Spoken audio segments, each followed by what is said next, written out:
Atlantis never existed. There was no lost continent, no drowned empire, no golden city sleeping beneath the waves. One man invented it to win an argument. And for more than 2,000 years, we have refused to let it die. We have looked for it in the Atlantic and the Sahara. In the ice of Antarctica and the mud of a Spanish marsh, we have never found a single stone, and still we search. Because the question was never where Atlantis is. The question is why we need it so badly. It is the 4th century before our era. An old man in Athens sits down to write. His name is Plato, the most influential philosopher who ever lived. And in 2 of his dialogues, the Timaeus and the Critias, he tells a story no one had ever told before.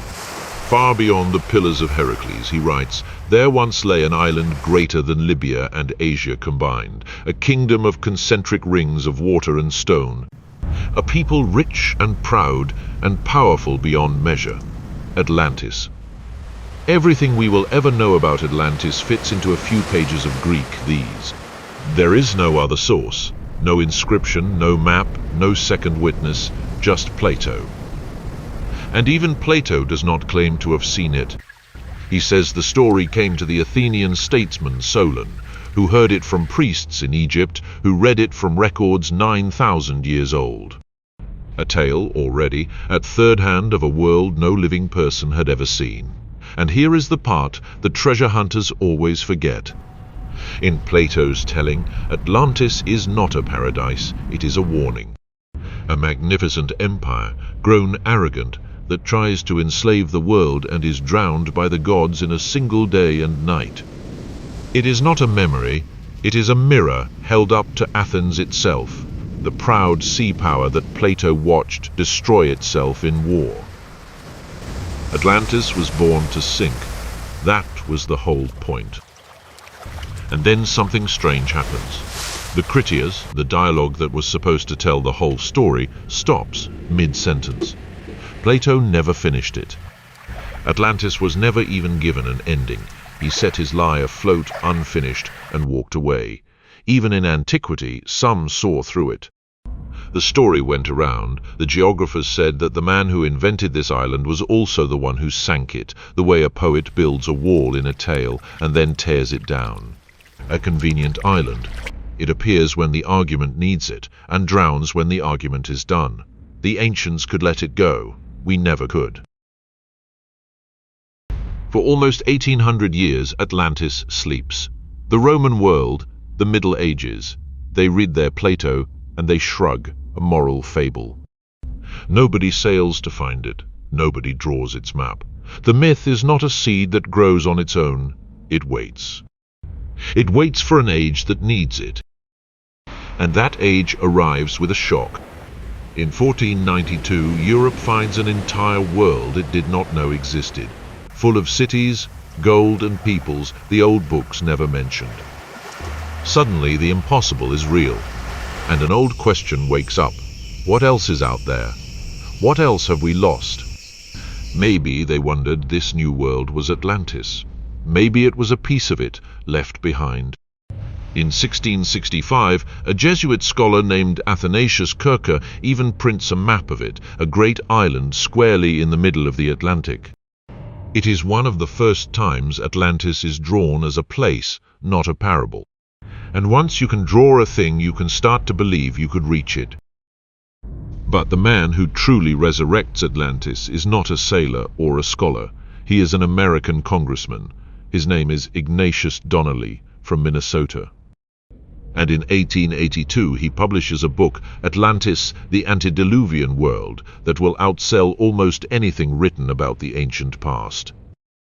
Donnelly does something Plato never did. He insists it is all true, not a fable history. And he goes further. Atlantis, he claims, was the mother of every civilization on Earth. Egypt, the Maya, the pyramids, the gods themselves, all of it echoes of one drowned homeland. It is a breathtaking idea, and it is completely wrong. But it gives people something Plato's warning never offered, not a mirror of their arrogance, a pedigree, a single glorious origin. Proof that we all came from somewhere greater. The parable had become a fact, and the search was on. Ask the internet where Atlantis lies, and you will get 100 answers, and every single one of them is somewhere different. Start with the best of them, Santorini. Here in the Aegean, a volcano tore itself apart around 1600 years before our era, one of the largest eruptions in human history. It shattered the brilliant Minoan civilization on nearby Crete, a rich island culture swallowed by the sea in a single catastrophe. It sounds like Plato's story made real. In 1939, the archaeologist Spyridon Marinatos argued exactly that. But listen to what happened next. When he published, the journal's editors forbade him to even mention the word Atlantis, and added a note saying the evidence wasn't there. To this day, serious scholars do not accept the link, the closest thing to a real Atlantis, and the experts quietly set it aside. So the search moved on. In 1968, divers off the island of Bimini found a line of great stone blocks on the seabed, laid out like a paved road. A drowned Atlantean street right on schedule. A famous psychic had predicted decades earlier that Atlantis would rise near Bimini in exactly these years. It is beach rock.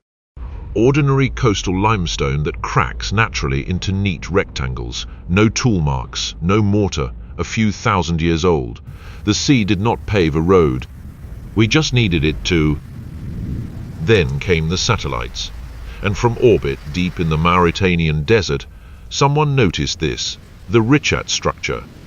Concentric rings of rock, hundreds of them, just like Plato's city. The internet lit up. Here it was at last. It is an eroded dome of rock, 100 million years old, far older than any human being. It sits 1,000 feet above the sea, hundreds of miles inland. It was never underwater. There are no ruins here. Only rings that we filled with a city. In 2011, a researcher announced he had found it under the marshes of southern Spain. The Spanish scientists whose work he used called the claim fanciful, a sensational headline stretched over the ruins of a real and entirely different ancient culture. Look at the map of all these Atlantises, and a pattern appears, but not the one the searchers wanted. This is not a map of a lost continent. It is a map of our own blind spots. In the age of exploration, Atlantis was out west with the New World. In the age of scuba and the paperback mystic, it was underwater, the last frontier we couldn't reach. In the age of satellites, it appeared, at last, in the one place we had only just learned to see from above. Atlantis always sits exactly at the edge of what we cannot yet see. And the moment we map that edge, the moment we truly know a place, Atlantis is no longer there. It has already moved on to the next blank space. It is not a location, it is a vanishing point. But a story this powerful is never only a comfort. Give people a lost, superior homeland, and someone will always ask, superior to whom? In 1888, the occultist Helena Blavatsky wove Atlantis into a whole secret history of humankind, a ladder of root races rising and falling on lost continents. Atlantis became not a nation, but a stage of evolution, a higher breed of human since drown.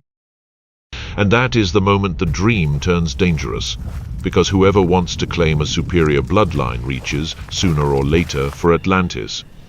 Through the 19th century, the myth fused with the racial theories of empire, the fantasy of a single gifted master people from whom all greatness flowed. In the 20th century, that fantasy fed the occult wing of the Nazi regime, hunting for the Aryan homeland in the ruins of a myth. It is worth saying plainly, the lost golden race is not a harmless daydream. It has been used again and again to tell one kind of human being they were born above another, a claim with no truth in it, and a license for conquest, empire, and worse. Atlantis can console, and Atlantis can be a weapon. Often it is the very same story. Here is the strangest part of all. We did not need to invent a drowned world, because the sea has taken real ones. Beneath the North Sea, between Britain and Europe, there was once a country. Archaeologists call it Doggerland. Not an island, a whole world, nearly 200,000 square kilometers of hills, rivers, marshes, and coast. For thousands of years it was rich hunting ground, home to whole generations of people whose names we will never know. And then, as the last ice age released the seas, it drowned. Slowly at first, a few feet each century, and then around 8,000 years ago, a great wave, born of an undersea landslide off Norway, swept across what was left. A real land, real people, a real flood, gone and almost forgotten. And on Santorini, under meters of volcanic ash, a real Bronze Age town still stands, its streets, its walls, its stairways frozen at the moment the sky fell. We can walk through it today. We have drowned worlds enough. We have real cities under the sea, real catastrophes, real people mourned by no one. We never needed Atlantis. And still tonight, thousands of people are searching for it, typing it into maps, squinting at the desert from orbit, certain this time that it is real. Because Atlantis was never about a place. It is the story we tell ourselves when we believe the past was greater than the present, that once, somewhere, humanity was purer, wiser, stronger, before it all was lost.